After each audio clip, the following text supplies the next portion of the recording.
Da, da, da, da, da, da, da. Hello, my darling Fumi Nation.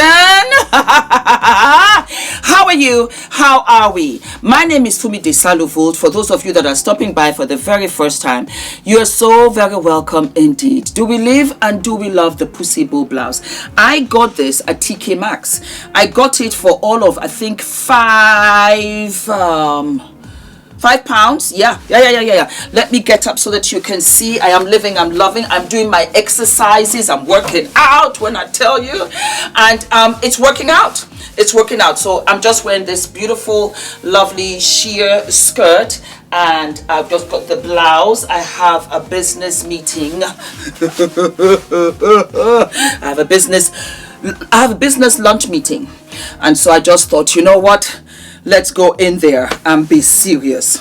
So one of you sent me this, and it is two ladies sitting down, and I thought it was fabulous. Why? Because I don't know who these ladies are. I don't know who this maybe reality star is, and I kept on being asked, Fumi, do you think that this was right? Do you think this, that, and the third? So I'm going to play it for you, and then we're going to come back. Okay? With you're coming online and speaking about... But what do guys know about you? What do you mean? Like men you may have been with in the past. What do they know about you? Whatever they know is between me and them. Well, is it? Because they go and tell their friends, which is exactly why I went out at Malachi. Yeah, but whatever I've discussed with whoever I've been with and they've told their friends, it's not being discussed by over 10 million people online. Yeah, but that could easily happen. Say that person went and told one of their friends, and their friends did a story time on TikTok, and it's about you. That could easily blow up. But they wouldn't know it's about me. Well, they could if they said your name. Basically, to answer this question, you have no shame. Why do you keep saying that? I'm asking you a question. It's like you're trying to get a rise out of me. What do you mean? It's like you're trying to provoke me. I'm not trying to provoke you. I'm just trying to ask and articulate the fact that you ain't got shame. Are you attacking me because you're old? Old? Like your generation wouldn't really understand my generation. We're very far apart. Okay. I read somewhere you're like 48. 48? Well, I look damn good for 48, if that's the case. I'll give you that. You do. Yeah. But that doesn't change the fact that after rave, when you was 18, you was probably getting fuck out behind bins. You don't know me, so I'm going to excuse myself. I'm going to excuse myself for a sec. Remember, you need me here. Okay. That's fine, darling. Slay gooders. Give it to them. I'm sorry. Cougar. Everyone wants to attack me. Like, see, she's walked out her own interview. This is the Tamello show now. Thanos of the UK ran the host off her own platform. Babe, fuck with me if you want. Does someone want to go get her?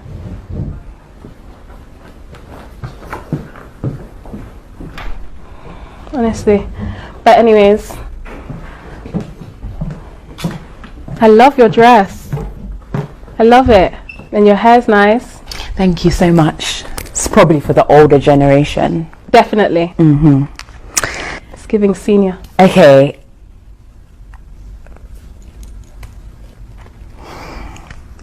We're going to have to keep it cute because I don't want to come out of character. I'm being professional. I don't want to get ignorant. I don't want to come to your level. You're wearing Clarks. These are not Clarks, darling. Check your facts. What are they? What are you wearing? Can we go through? Let's do a fit check with you. Okay. Pretty little thing. Pretty little thing. I think it's a Shein.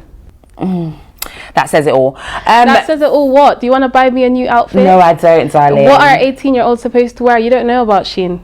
And your buckle's undone on your shoes.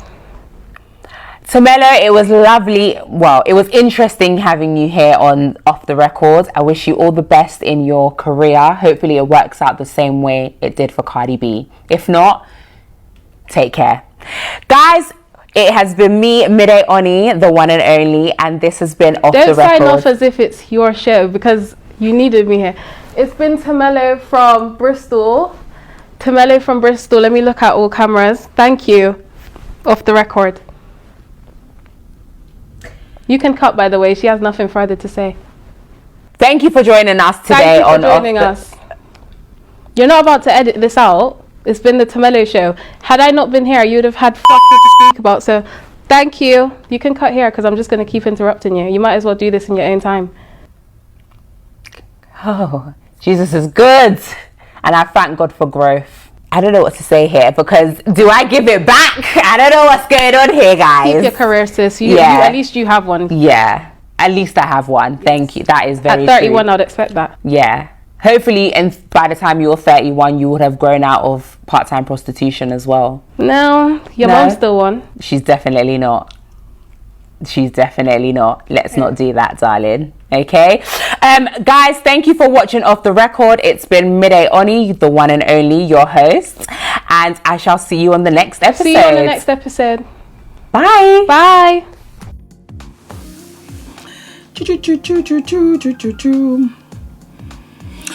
Okay, we're back. So what do we think? I tell you this. When you're interviewing somebody, anybody for that matter, you have to have a very unbiased notion. You cannot take sides. Even when you will have every right, you have to take your personal belief out of it. It's extremely difficult, I know, because I have watched so many interviews in the past from really fabulous journalists who interviewed mass murderers, who interviewed people that really deserve the chair. And you have to place yourself mentally in a situation where you just do the job, because you're doing it for the viewers. You are asking the questions to answers that viewers want to know. And that's why this job can be very taxing. There's always an action, and then there's a reaction. I respond every day to how people are towards me, as they do to me. If I come to you in a certain way, you might respond to me in a certain way. All of us are very different. And then we've got those firecrackers where they will not wait until after the interview or wherever they may be. They will fire off right there and then. I have a girlfriend of mine, and I was talking to her about an email that I had received. Let me tell you.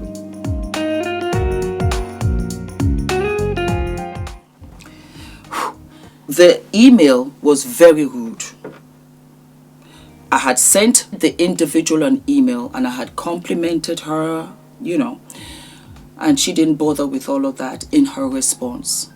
On top of which, she was really disrespectful. So I showed my girlfriend this, and she said, Fumi, let me tell you something, because I was trying to make excuses for her. She said, let me tell you something. The way you received it is the way it was sent. You are trying to find an excuse because it's a terribly uncomfortable situation and you might have to work with her down the line. But this right here is an open door to what more she's got for you. You either check it and you cut your losses, or you continue with this and it's going to just crumble all the way. Your investment. Because you see, the further you go down one road, the harder and more expensive for you to turn around and come back and start from scratch. It was flawless. The way she expressed it to me, I said, baby girl, when I tell you I love you. She said, yeah, baby. So you know what I did? It was a group email. Now I remember. I responded back to her and I made sure that everybody got the email. And I fired off on her. Not to say that this, that, I just check. No, you said you were going to do this, you did not. No, you said you were going to you did not. While we're on the subject, this, that, and the third, I put her on blast, of which she did not expect, to the colleagues of whom she was trying to show off and embarrass me.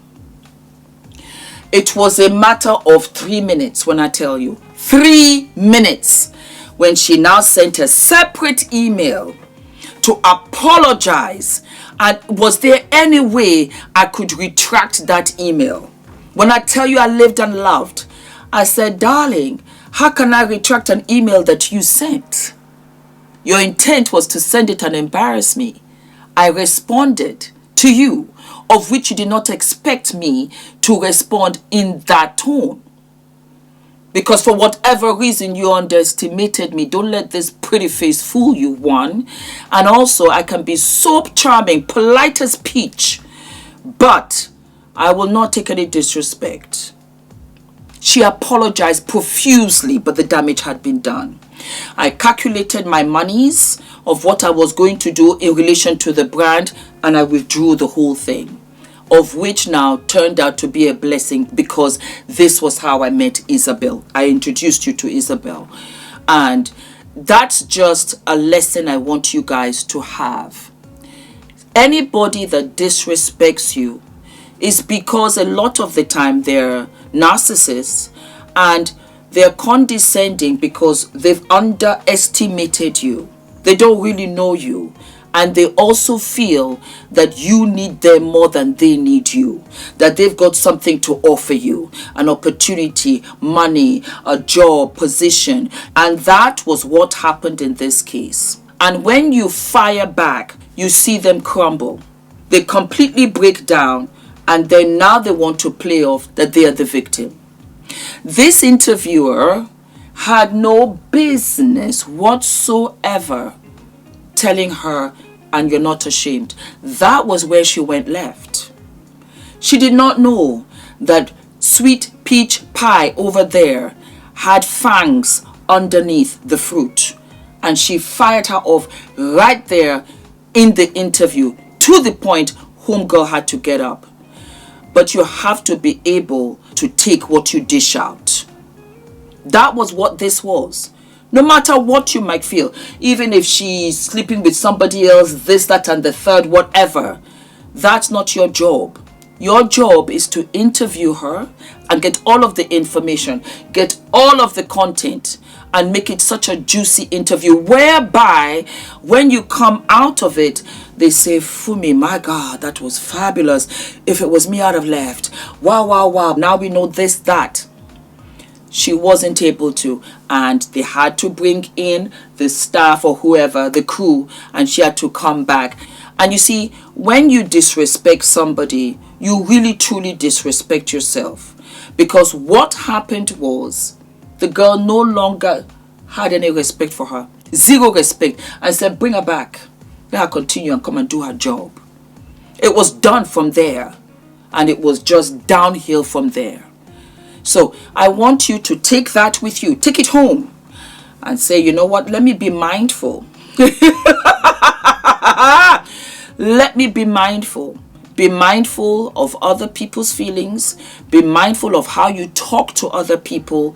Be mindful of the fact that where you thought, you know what, I'm this authoritative individual, I can do this to that, this, you will be surprised.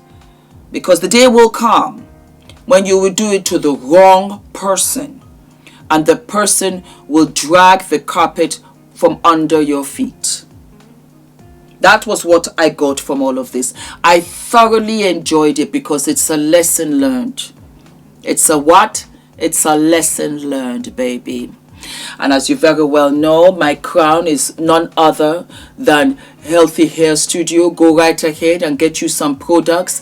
Use my discount code Fumi. When I tell you I live and love, I feel like I'm a walking advertisement because a lot of you always say, Fumi, I love your hair, I love your hair. Hi guys, my name is ENITAN, hair coach. I am UK's first ever hair coach and a trichologist. We are a team of trichologists and hair coaches here in W6 London, and we help those who are desperate and have tried and everything else has failed. We look after those who have chronic scalp concerns, flaky, itchy scalp that's been going on for many years. We help those that have hair loss that has progressed instead of improved, and we help those that just generally want to have a better understanding of better quality hair, length, volume, and reduce that dryness. Visit us by clicking here. The products are fantastic.